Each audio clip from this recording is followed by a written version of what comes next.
If you want to polish metal like a professional, here are some tips for the main things I see different between people starting out and people that have been doing it for a few years professionally. Here's some tips. The first thing is that they will rake far more often. This is the rake that comes in the normal kits. We also have these which are much larger, and you can clamp your feet down on both sides. So when you're getting more into it, I would upgrade to a larger rake like this. It's just easier to keep safe, but rake more often. The compound that you have on your wheel is going to get burnt up, and you're also going to pick up metal from the surface that you're polishing as well.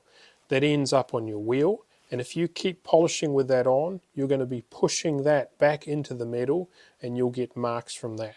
So rake more often than you think. It's easy to do when you get into the habit of it. The other difference I see is that professionals will use less compound. When you're starting off, you often think you need to put a whole heap on, but really it is literally 3 seconds. That's it. Not you want to just go that's all, but you put compound on more regularly. So a beginner will put on heaps of compound and then will keep polishing for ages.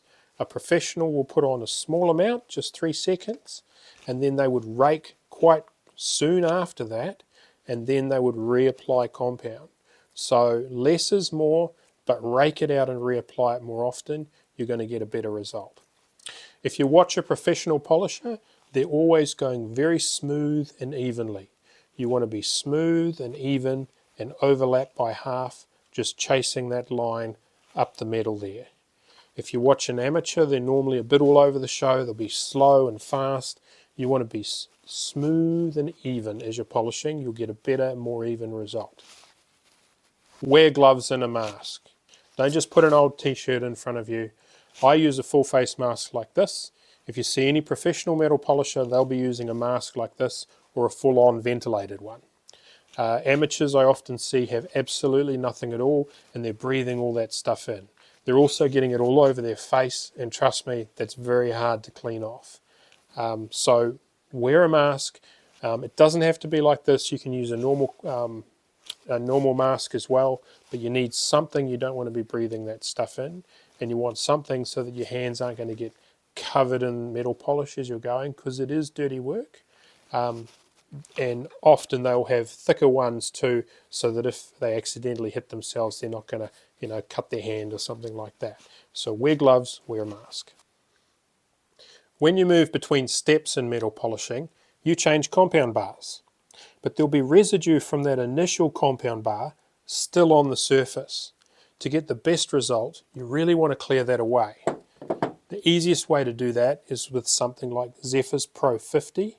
So you're just spraying and wiping with that, and what that's going to do is remove the residue from that first step and open up that metal so that when you use your next compound, it's all about that compound and it's really going to get in there and do work faster for you.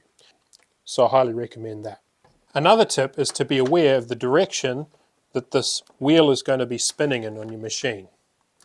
When you're using something like a rake or a compound bar, you want to make sure that if it grabs in, it's going to go away from you, not to you and smack you in the face. So just be aware of that. On most machines there should be an arrow so you can see, otherwise you can just watch at a slow speed which way it's going. I hope that helps. We have a great range of metal polish. If you found this useful, it would be great if you could support us so we could keep going. If you've got any tips that you think we should add or anything that we've missed, let us know. We'll try and keep adding more videos like this to try and help educate people to get the best result. I'm Adam here from Love Cars. We also run KingsOfChrome. Thank you for your support. We really appreciate it. You can hit us up at lovecars.co.nz and kingsofchrome.co.nz.